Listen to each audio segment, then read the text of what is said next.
Hello and welcome to another Wardy's Waffle Farm update. Hope you've all had a good week.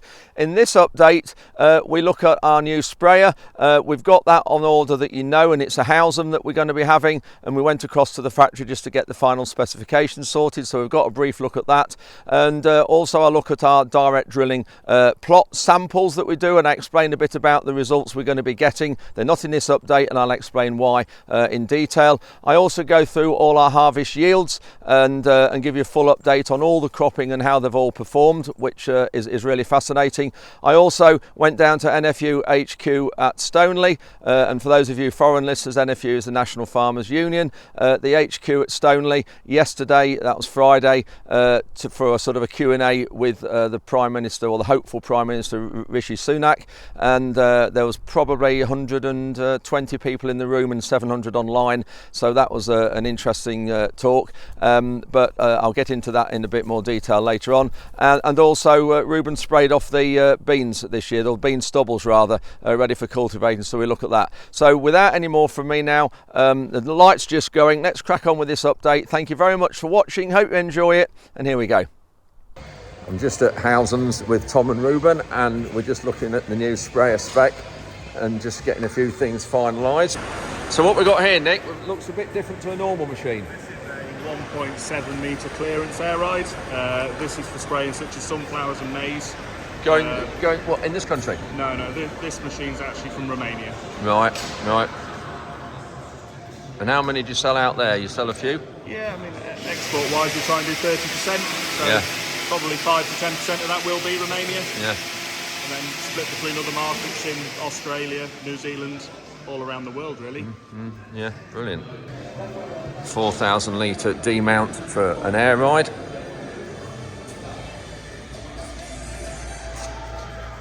So just outside, and this is the machine that was at Lama, was it, Nick? This is at Lama? This one's at Lama. MTU, our engine provider, are here testing a prototype cooler for us. Great. We'll have another quick look in the cab.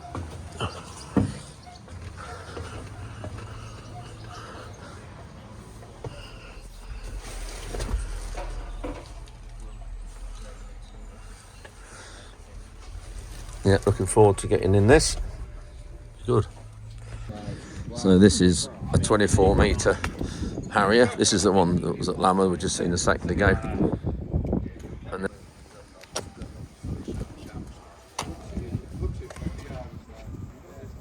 so this is a 30 metre, 4,000 litre. So same one as we'll be getting, except ours is 32 metre boom. Useful feature here is the rigid pipe for the hydraulics. A lot neater, just a short flexi to the rams. So yeah, this is the usual way of doing it, with flexi pipe all the way down the boom for the hydraulics.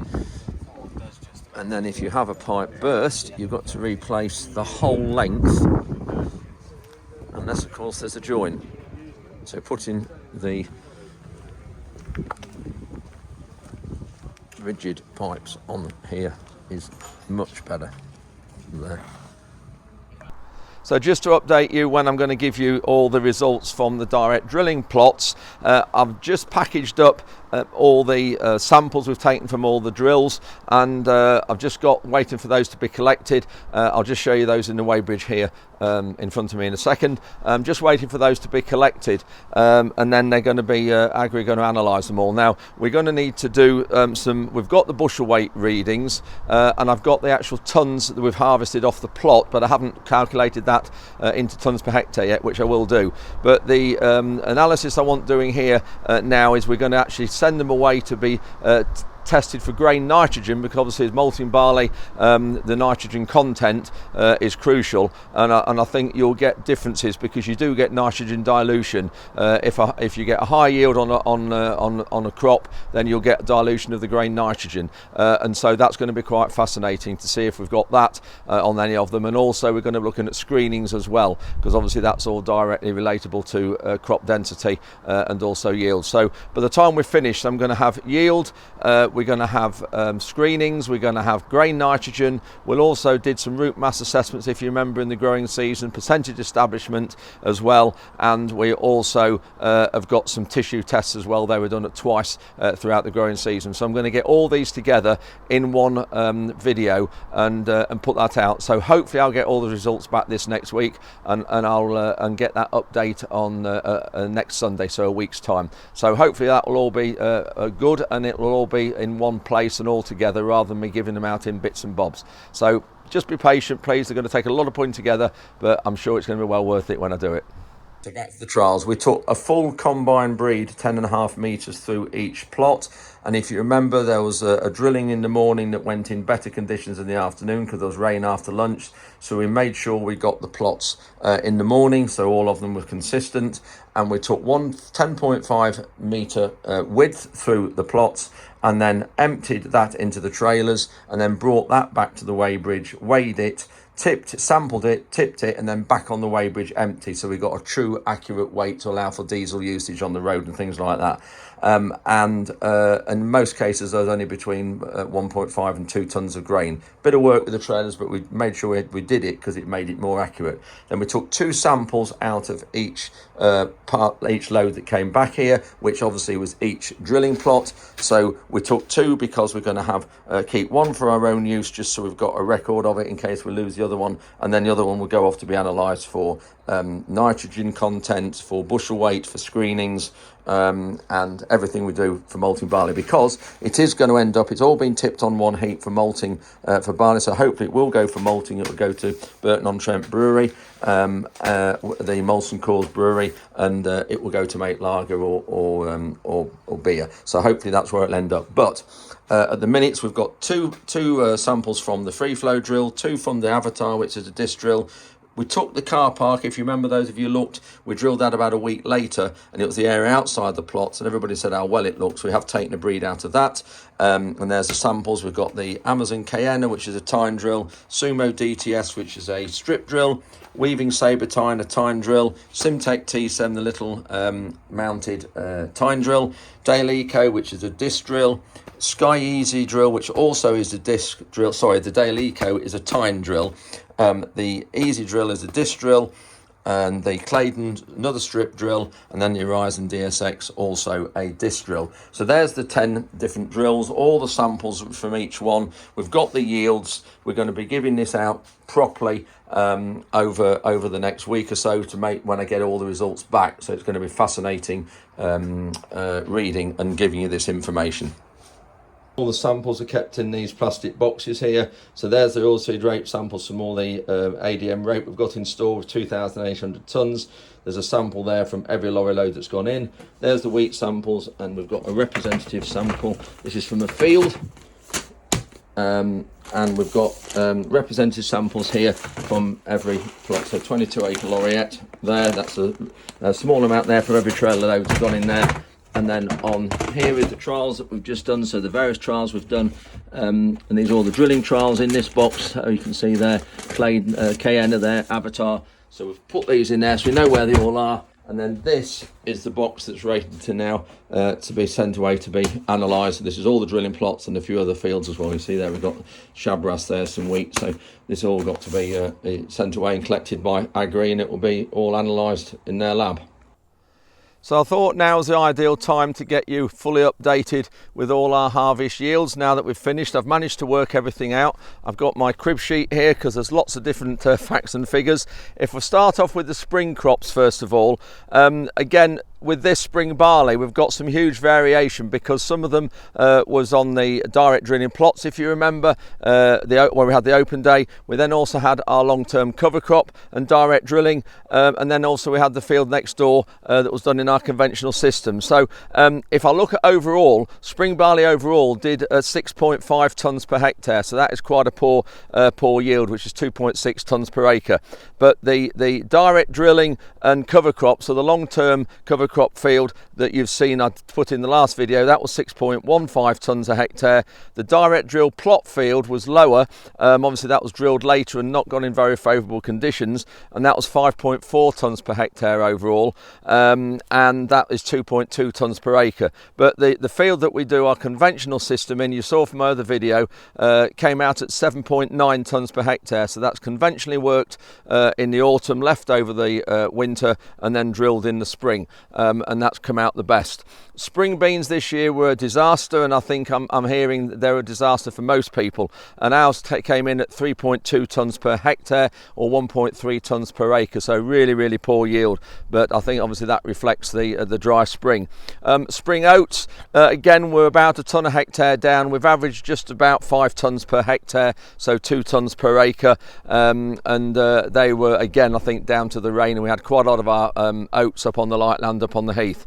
Now looking into the winter wheat, we've got some huge variations and differences in quite a few of them. If we start off with the skyscraper, the variety skyscraper, after beans, that came in at 11.5 tonnes per hectare, so 4.65 tonnes per acre. Continuous wheat, we had some skyscraper that was a 4th year wheat, that was 10.2 tonnes per hectare or just over 4 tonnes an acre. And then we actually had also some skyscraper on the heath on the light land after oats. Now you'd have thought normally that would have done very well, but again because it was light land, you heard me say once or twice in the spring that they were quite thin, which they were. Hello Nala, which they were, and they came out at 8.5 tonnes per hectare or 3.45 tonnes per acre. So yeah, disappointed with those, but I didn't think they would do very well when you saw how thin they were. Then we look at the Shabras, the other variety we had. And after sugar beet, that came in at 11.48 tonnes per hectare, so 4.6 tonnes per acre. We then had some continuous Shabras, so same as the skyscraper, 4th year wheat, that was 10.19 tonnes per hectare, so just over 4 tonnes per acre. So very similar, the Shabras to the skyscraper in that same cropping situation. Then we have the field that I'm stood in now, and you can see the wide rows here behind me. This is the field where we had the Claydon. I got one of my relations to come with his Claydon drill, and that didn't disgrace itself. That came out at 9.9 tonnes per hectare, or more or less dead on 4 tonnes an acre.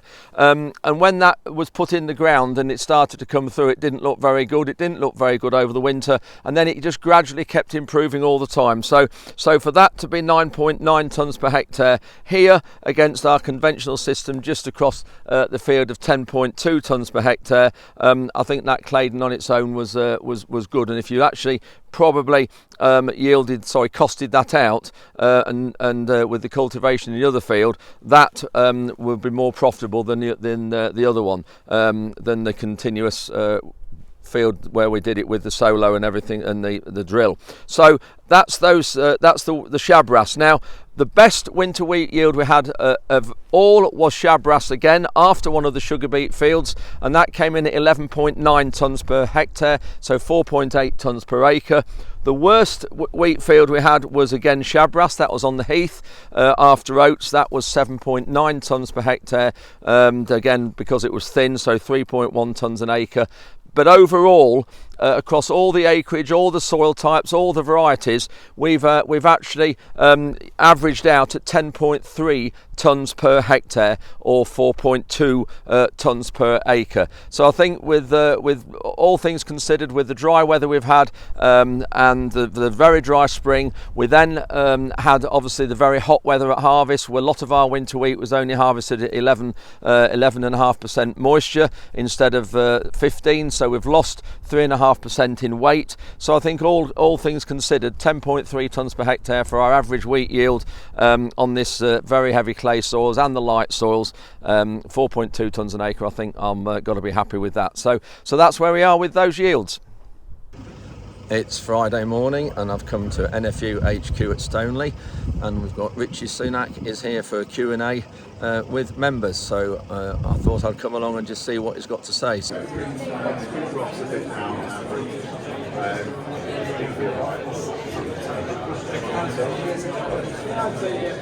Very, very good afternoon, everyone. I know there's many members in this room. I can see Richard Betton there, who will have had at least a 4-hour drive. I'm so grateful for you all coming in. We are, of course, the Union of England and Wales, so delighted to have Abby Reader here as Deputy President of NFU Cymru. And look, for us, and I've got to speak to everybody who's here online, because we've also got nearly 700 people who are joining us online today as well. We are proudly apolitical. We work with, dare I say it, anyone and everyone. We're influencers. This is a big build-up, Rishi. Charming. You're the first one that's come to Agricultural House in Stoneleigh, so that's a big badge of honour. But it's really important that we can work with everyone. I've been putting a lot of pressure on the two candidates to do a Hustings. Food and farming, particularly food, impacts on every single person in this country. But I'm delighted yesterday that Liz Truss has also confirmed that she will be doing a Hustings as well. That will be on the 1st of September in London. So that gives you, our members, the chance to engage with both candidates before the final announcement. Rishi, I can't thank you enough though for coming to Agricultural House today. You've got a massively busy schedule. And for the farmers here, the 50,000 farmers that I represent, it's so good to see you here, and just enormous thanks for coming. If I can hand over to you to just give an intro, and then we'll open it up to questions. Brilliant. Okay, well, good afternoon, everyone. Thank you, Minette. Let me start by saying thank you, actually, to you and to everyone at the NFU and all of you and all your colleagues for everything you do, because it's incredibly special, but also to the support that you gave me when I was a new MP. Now, I am very lucky to now call home and represent one of the most rural parts of our beautiful country up in North Yorkshire. And when I arrived there, let's face it, look at me, it's not as if I knew a lot about farming. And there was a lot I needed to learn, and you guys helped me do that. And I spent my time out and about in my new home at our 3 auction marts that we have, out with our young farmers at their stock judging competitions, at agricultural shows, learning how to milk cows, and learning how to shear Wensleydale longboards, among other things. And it was an extraordinary experience for me. It's one of the most special things that has ever happened to me, because I got to see firsthand what an important part of not just our economy, but also our society and community all of you are. And it was your colleagues who were helping to clear the becks when things were tough with the rain. It was all the agricultural shows that are an important part of our community. And it was the unbelievable care that farmers had for our landscape. And they took their stewardship of it so seriously, which really struck me when I was with my farmers and they were repairing their dry stone walls at enormous expense, because it would have been far, as you know, far cheaper and quicker to put up a regular fence. But no, if you're in the Yorkshire Dales or the moors, that's what you do, because that's what your parents and your grandparents did. It was their responsibility to look after the landscape. That left an enormous impression on me, so it was a privilege when I got to Parliament, and in spite of my business background and all my everything else, the select committee that I sought to get on and get elected to was the Agricultural Affairs Select Committee. I know things are difficult with input costs, with fertiliser prices, with red diesel, and also the uncertainty that the transition is causing, and all the things around trade. And I totally get that. And what I'd say to you is that in me, you've got someone who, as you can see, because I'm here talking to you, is always going to be part of your family and fighting your corner. My neighbour is a dairy farmer whose cows are busy munching on my grass at the moment. I have, I think, according to Minette's team, more farmers in my constituency than pretty much any other in certainly England, I'm not sure about Wales, and I represent more sheep than people. So the simple truth is this: if I don't run the most pro-farming, pro-countryside government that we have seen, I literally won't be able to go home at the weekends. It's as simple as that. So I'll end by saying, look, thank you for having me today. It's a great privilege to spend some time with you, and I look forward to taking your questions. Thank you. And full-time to allow all of our members to get access to the people that we need to grow our businesses, to grow our rural economy, to underpin the food and drink sector, which is such a critical part of the whole economy, recognising that currently unemployment is less than 4%, and most of those that are unemployed aren't in the regions where our businesses are. Yeah. So Tom, I'm pragmatic when it comes to migration. Look, I supported Brexit for many reasons, but one of them was to have control over our migration policy. But for me, that's about control. It doesn't mean people should not come here. It just means that everyone coming here is here for a specific reason that we want them to be here for. So that's my macro approach to it. Now, I want to do two other things on migration, just so you know. One is to get very tough on illegal migration, because I think it's wrong when we turn on our TV screens and there's scenes of people coming here illegally, and it undermines trust in the system, which is wrong. So I've got a plan online which is quite tough and radical, so we get a grip of illegal migration. Then, even though I know there's a mismatch in what the labour you're looking for or where the unemployment is, we do have a situation at the moment where there are too many people on unemployment benefit. Right? Now, right now, there are more people claiming unemployment benefit than there are job vacancies in the economy.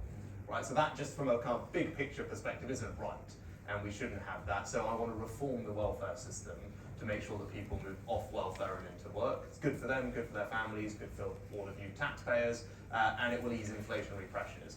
I get that there's a mismatch, right? So that doesn't necessarily, even if we do that, it doesn't solve some of your issues. But my view is, as long as you're doing those two things, right, then it is totally reasonable to say we need to be pragmatic about bringing people into this country to support either those bits of our public services, for example, social care, or indeed bits of our economy that are being held back because of a lack of labour.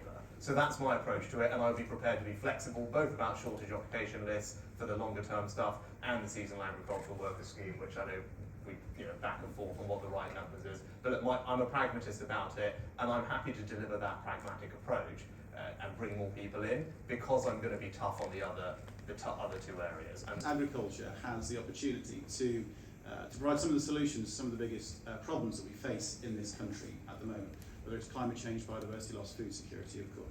The Treasury is not going to give us the money. The Treasury is against it. They don't want to support agriculture, they don't support food production or the environment. They want to leave it to the markets. And of course, you yourself have been at the Treasury for a number of years. 2.8 billion or thereabouts is the amount that has been ring-fenced to the end of this Parliament, which we inherited from the CAP. Now, do you believe that that is the correct amount of money to meet all of the aspirations that we have as an industry, but more importantly that you have as a government around the environment, around food security, etc.? Do you think that 2.8 billion that we've inherited is the correct sum? And if not, what do you think is the correct sum to support all of the aspirations and the solutions that we can provide?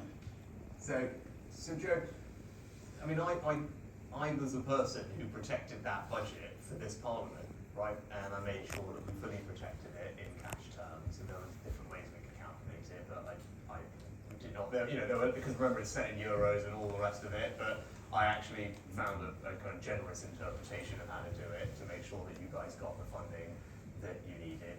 And is the Treasury historically the most pro-farming institution in Whitehall? Probably not, right? I am, though, and I'm the one who made the decisions.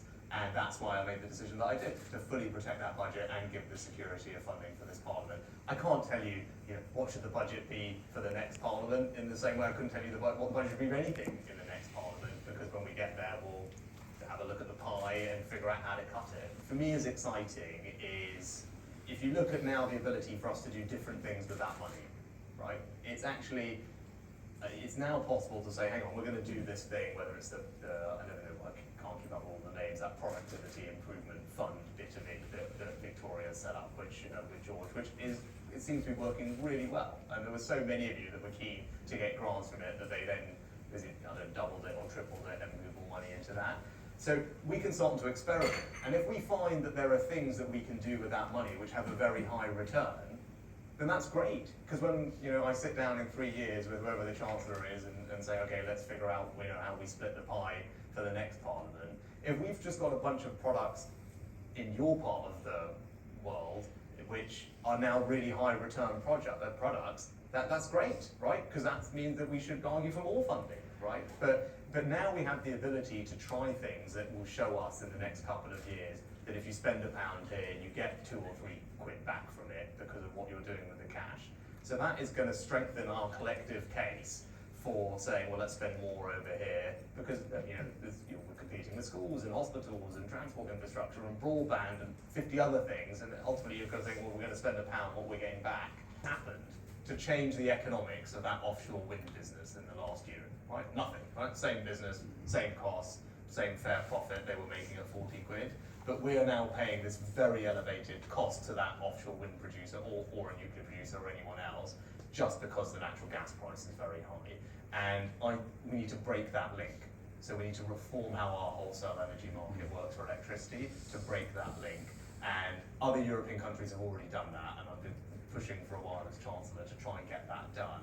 And as Prime Minister, I really want to accelerate that work, because I think that's how we can restore actually lower electricity prices, which will be very beneficial to businesses, not just yours, but across the board, and to consumers. Because at the moment there are these very large windfall profits being made by those types of businesses potentially, and that's not right. And in a world where there's been a lot of emphasis on introduction of new species, taking land out of production for nature, tree planting, aside of that, solar farms, house building, a lot of targets and ever greater requirements on our land use going forwards, which is finite and getting smaller by the minute. And I guess to go with what you've said on the statutory underpinning, would you look to introduce a sort of cross-government, a cross-Whitehall approach on effectively regulatory impact assessments of those new regulations, ambitions as they come through? So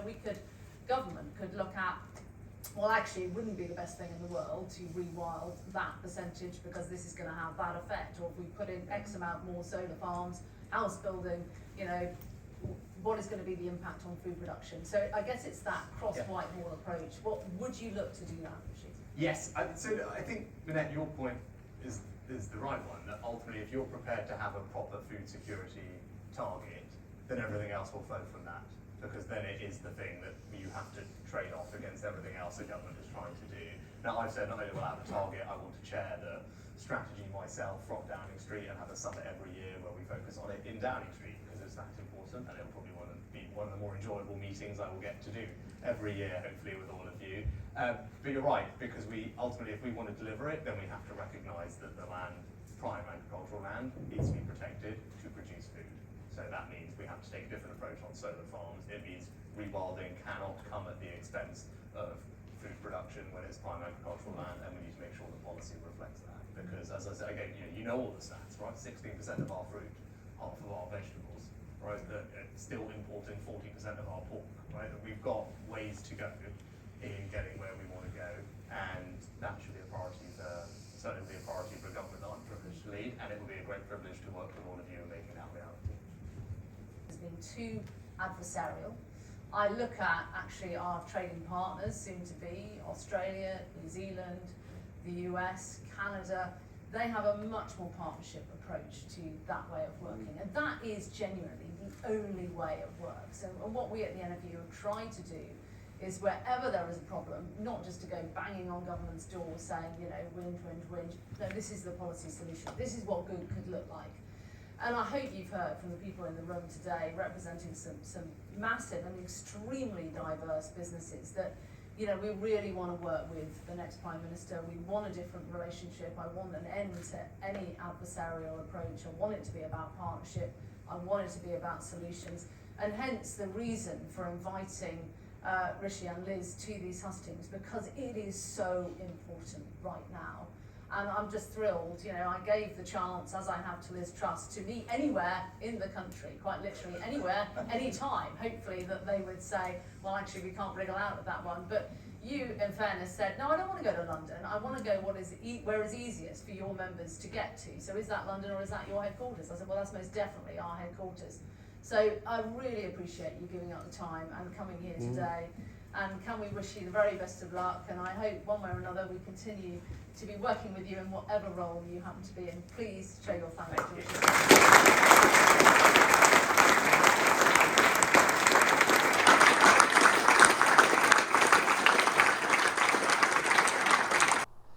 while I was in Stoneleigh yesterday, Ruben managed to get the sprayer out and we got some of these bean stubbles sprayed off. If you remember, these beans were for seed, so we couldn't put any pre-harvest glyphosate on, and we've got quite a lot of bindweed here. You'll see now it's fairly widespread all over these bean stubbles. So Ruben put on 3 litres per hectare of glyphosate with a litre per hectare of water conditioner in 100 litres of water, so, or total mixture if you like. So total mixture would be 96 litres of water, 3 litres of glyphosate and 1 litre of Fibran to make the 100 litres a hectare up. So we also haven't started any cultivation yet because the quad track replacement isn't arriving till about the 20th of September. But we have got some fields such as these bean stubbles and some other fields that we can go on with the 5.5 metre Express, Simba Express behind the Puma. We've got some sewage sludge, as you know, dotted around the farm. We've got 18 heaps altogether around the farm. We've got that can be spread. We can incorporate it, which we have to do within 12 hours, where we're going to do that with the Express on some of the fields. So any fields that don't need any deep cultivation work, we can then get the Express going and get some of this cultivation work and this land work done.